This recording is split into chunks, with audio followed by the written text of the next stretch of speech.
हर्षित landmark, सपनों का घर जैसा आप चाहते हैं हम बनाते हैं। 1, 2 एवं 3 BHK ready position flats. Call 9827321321। तो मध्य प्रदेश में उपचुनाव का प्रचार अंतिम दौर में पहुंच गया है। बीजेपी की ओर से खुद सीएम शिवराज सिंह चौहान ने मोर्चा संभाल रखा है। सीएम शिवराज सिंह चौहान ने आज खंडवा लोकसभा क्षेत्र के उदयनगर, किल्लौद और कांटाफोड़ में बीजेपी प्रत्याशी के पक्ष में सभाएं की हैं। सीएम शिवराज सिंह चौहान ने इस दौरान सरकार के कामकाज, योजनाओं और उपलब्धियों का बखान किया। साथ ही कांग्रेस पर जमकर निशाना भी साधा। सीएम शिवराज ने मंच से दिवंगत सांसद नंद कुमार सिंह चौहान को याद किया। उन्होंने कहा कि नंदू भैया के अधूरे सपनों को वे पूरा करेंगे। सीएम शिवराज सिंह चौहान ने जनता से बीजेपी प्रत्याशी ज्ञानेश्वर पाटिल को जिताने की अपील की है। इस्तीफा दे के आ गए थे कि कमलनाथ जी आपको छोड़ के हम तो मामा के पास जा रहे हैं।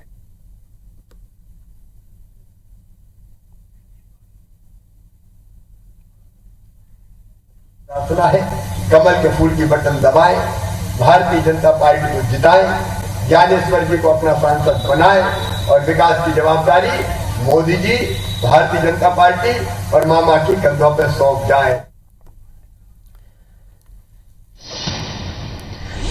और इधर रेगांव में चुनाव प्रचार के लिए पहुंचे पन्ना के गुन्नौर से कांग्रेस विधायक शिवदयाल बागरी को लेकर अफवाह फैल गई कि वो बीजेपी में शामिल होने जा रहे हैं। कांग्रेस विधायक शिवदयाल बागरी ने इस पर अपनी सफाई दी है। उन्होंने कहा है कि बीजेपी उनके साथ पहले भी ऐसा षड्यंत्र कर चुकी है।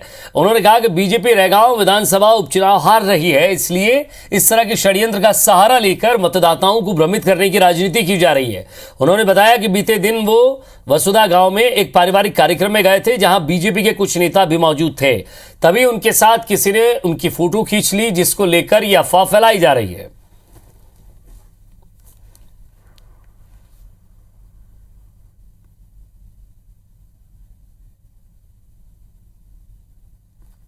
तो शिवदयाल बागरी को लेकर जो अफवाह फैल रही थी, अब वो खुद सामने आए हैं। उन्होंने कहा है कि बीजेपी पहले भी ऐसा षड्यंत्र कर चुकी है, बीजेपी को हार कटी है, बीजेपी को हार का डर है, इसलिए इस तरह का षड्यंत्र मेरे खिलाफ किया जा रहा है।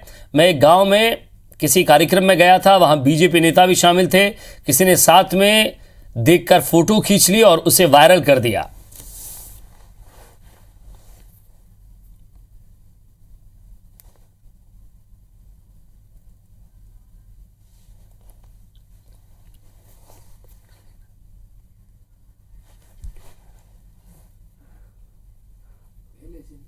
तो लगातार उपचुनाव में अलग अलग तरह की स्थिति यहां बनते हुए नजर आ रही है। कांग्रेस एमएलए शिवदयाल बागरी को लेकर यह अफवाह फैली थी, लेकिन अब शिवदयाल बागरी का साफ तौर पर कहना है कि वो कांग्रेस में थे और हैं। वो प्रचार के लिए निकले थे, वहां बीजेपी के कई नेता मौजूद थे, साथ में कोई फोटो खिंच गई होगी, जिसको लेकर इस तरह का षड्यंत्र किया जा चुका है। बीजेपी पहले भी उनके खिलाफ ऐसा षड्यंत्र कर चुकी है।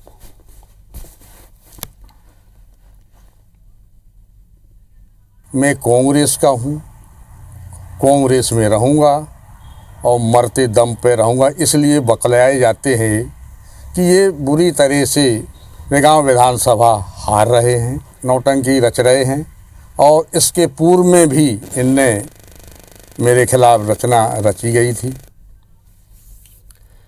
चलिए, बहुत ज़्यादा वक्त नहीं बचा है, लगातार प्रचार जारी है। दीपक यादव खंडवा से हमारे साथ जुड़ रहे हैं, पृथ्वीपुर से नासिर गौरी और रेगांव से विजेंद्र पांडे हमारे साथ जुड़ रहे हैं। सबसे पहले मैं रेगांव की बात करूंगा। विजेंद्र, रेगांव में इस तरह की स्थिति बनी कि कांग्रेस एमएलए को कहना पड़ा कि मैं शामिल नहीं हो रहा हूं, यह अफवाह उड़ाई जा रही है। बेशक विजय, अफवाहों का बाजार भी खासा गर्म है। इससे पहले भी उषा चौधरी, जो कि कभी बहुजन समाज पार्टी से रेगांव की विधायक रही थी 2013 में, और उसके बाद वो कांग्रेस में शामिल हो गई। उनके भी बीजेपी में शामिल होने की अफवाहें खासी चली थी, लेकिन शाम को उन्होंने कल ही खंडन किया था। और आज शिवदयाल बागरी के बीजेपी में शामिल होने की अफवाहों ने ज़ोर पकड़ा और फिर आकर कांग्रेस विधायक को ये कहना पड़ा कि उनके खिलाफ ये जो है इस तरह का षड्यंत्र या अफवाह फैलाई जा रही है। तो अफवाहों का बाज़ार गर्म है। वैसे भी विजय, आपने देखा होगा कि तमाम इलेक्शंस में जबकि पोलिंग डे नज़दीक होता है तो इस तरह की अफवाहें फैलती हैं और अक्सर कई हथकंडे भी ऐसे में अपनाए जाते हैं। डर्टी पॉलिटिक्स का दौर भी होता है, लेकिन फ़िलहाल ऐसी तमाम अफवाहों का खंडन जो है शिवदयाल बागरी ने किया आज के अगर दिन भर की बात करते हैं तो पुष्पेंद्र बागरी जो कि निर्दलीय यहाँ से प्रत्याशी हैं वो ज़रूर बीजेपी में शामिल हुए। गृह मंत्री नरोत्तम मिश्रा के मंच से उन्होंने आज बीजेपी की सदस्यता ली और चूँकि बीजेपी की जो कैंडिडेट है प्रतिमा बागरी वो भी बागरी समुदाय से आती हैं, समाज से आती हैं, तो एक तरह से राहत बीजेपी के लिए माना जा सकता है, क्योंकि कहा जा रहा था कि पुष्पराज बागरी के इंडिविजुअल कैंडिडेचर से कहीं ना कहीं बागरी वोट बैंक प्रभावित हो सकता है। तो आज उन्होंने अपने समर्थकों सहित बीजेपी की सदस्यता हासिल कर ली। हालांकि अभी भी रैगांव के चुनावी रण में 16 प्रत्याशी चुनाव मैदान में हैं और यही वजह है कि न सिर्फ चुनाव प्रचार ज़मीन पर जोर पकड़ रहा है बल्कि तमाम तरह की रणनीतियां भी बनाई जा रही हैं। एक अपडेट भी आपको दे दूं कि कुछ ही देर बाद मुख्यमंत्री शिवराज सिंह चौहान, बीजेपी प्रदेश अध्यक्ष वी.डी. शर्मा भी रैगांव पहुंचने जा रहे हैं। सतना वो पहुंचेंगे। आज रात्रि विश्राम जो है वो प्रदेश अध्यक्ष और मुख्यमंत्री दोनों सतना में करेंगे और बंद कमरों में जो पार्टी की संगठनात्मक बैठकें होती हैं उनका दौर चलेगा। तो बेहद महत्वपूर्ण रैगांव का रण भी ये माना जा रहा है जिसमें एड़ी चोटी का जोर कांग्रेस बीजेपी दोनों ही पार्टियां लगा रही हैं। चलिए लौटूंगा विजेंद्र आपके पास, जरा मैं जाहिर सी बात है पृथ्वीपुर चलता हूं। नासिर गौरी हमारे संवाददाता वहां जुड़े हुए हैं। नासिर, पृथ्वीपुर में किस तरह की स्थिति है? एक तरफ सहानुभूति के वोट हैं तो दूसरी तरफ ये कहा जा रहा है कि गुंडे बदमाशों को वोट मत दीजिए, बीजेपी को वोट इसलिए देना है क्योंकि वो सिर्फ और सिर्फ विकास करती है।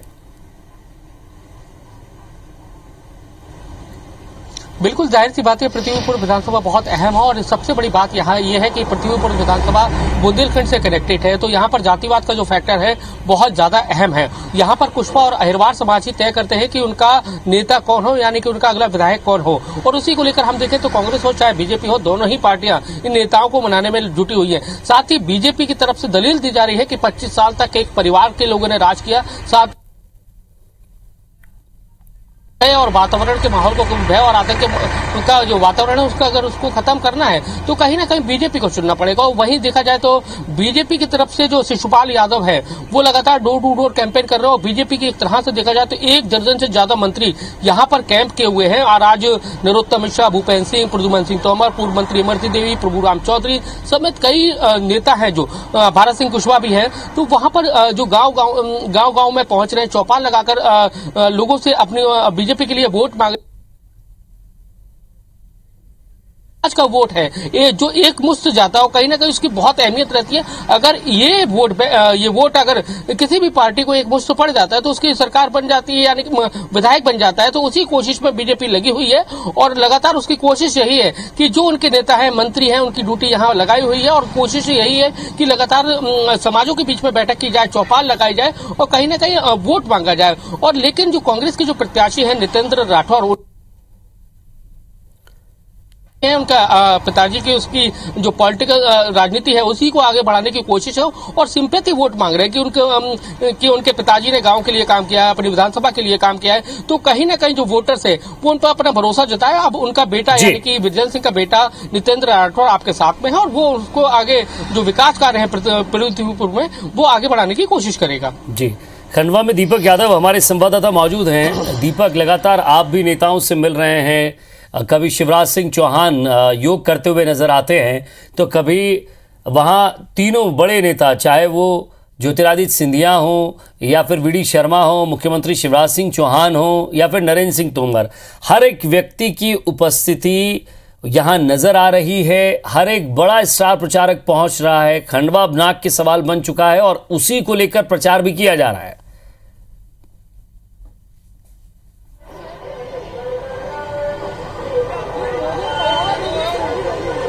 बिल्कुल विजय, सही बात है कि खंडवा लोकसभा चुनाव काफी महत्वपूर्ण उपचुनाव है। उसी को लेकर तमाम दिग्गज नेताओं ने इस वक्त यहाँ पर जमावड़ा कर रखा है और चूंकि ये प्रचार का अंतिम चरण चल रहा है तो चुनावी सरगर्मियां काफी तेज हो चुकी हैं। मुख्यमंत्री शिवराज सिंह चौहान ने यहाँ पर पूरी रात रात्रि विश्राम किया, सुबह योग किया और बागली विधानसभा के अलग अलग जगहों पर उनकी सभाएं रही। तो वहीं दूसरी तरफ प्रदेश अध्यक्ष वी.डी. शर्मा भी आज पंदाना में मौजूद रहे। उन्होंने लगातार कांग्रेस के ऊपर हमले बोले। साथ ही साथ केंद्रीय कृषि मंत्री नरेंद्र सिंह तोमर भी लगातार लोगों के साथ जनसंपर्क कर रहे हैं। उनके भी आज 3 अलग अलग जगह पर कार्यक्रम थे। तो इसके अलावा पीसीसी अध्यक्ष कमलनाथ ने आज बुरहानपुर में सभा की। इसके अलावा उनका भीकन गांव के झिंडिया में भी सभा चल रही है।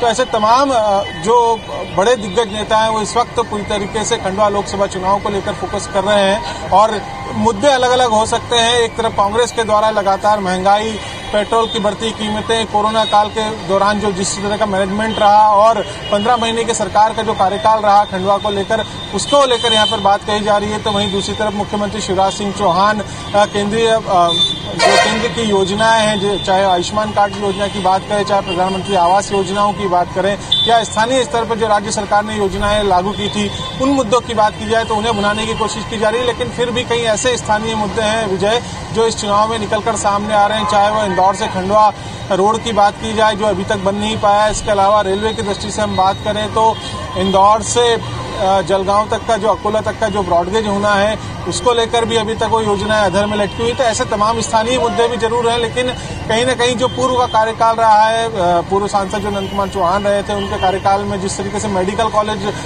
खंडवा को मिला है तो एक बड़ी उपलब्धि के तौर पर देखा जा रहा है। लेकिन स्थानीय मुद्दे भी हैं, केंद्र से जुड़े हुए भी मुद्दे हैं और इन सभी मुद्दों को यहाँ पर भुनाने की कोशिश की जा रही है, क्योंकि पार्टी कैंडिडेट ज्यादा मायने नहीं रख रहा है बल्कि पार्टी का जो सिंबल है वो ज्यादा मायने रख रहा है। क्योंकि खंडवा लोकसभा क्षेत्र काफी बड़ा क्षेत्र है और लोकसभा चुनाव में अमूमन यही रहता है कि जो केंद्र के और राज्य के मुद्दे उनको लेकर ही जनता आगे बढ़ती है। लेकिन फिर भी यहाँ पर स्थानीय मुद्दों जो है नजर आ रहे हैं। फिलहाल देखना होगा कि जनता किस तरफ क्या रुख करती है। लेकिन अंतिम दिनों में अब ये चुनाव प्रचार और भी ज्यादा बढ़ेगा और उसके बाद स्थानीय स्तर पर जो संगठन स्तर पर जो रणनीतियां तय होंगी उसको लेकर लगातार खंडवा लोकसभा चुनाव क्षेत्र में अब जो दिग्गज हैं वो लगातार प्रचार कर रहे हैं। नजर बनाए रखिएगा आप तीनों, विजेंद्र आप भी और साथ ही साथ नासिर आप भी और दीपक, लगातार चुनावी अपडेट आपसे लेते रहेंगे। बहुत बहुत शुक्रिया इस तमाम बातचीत के लिए।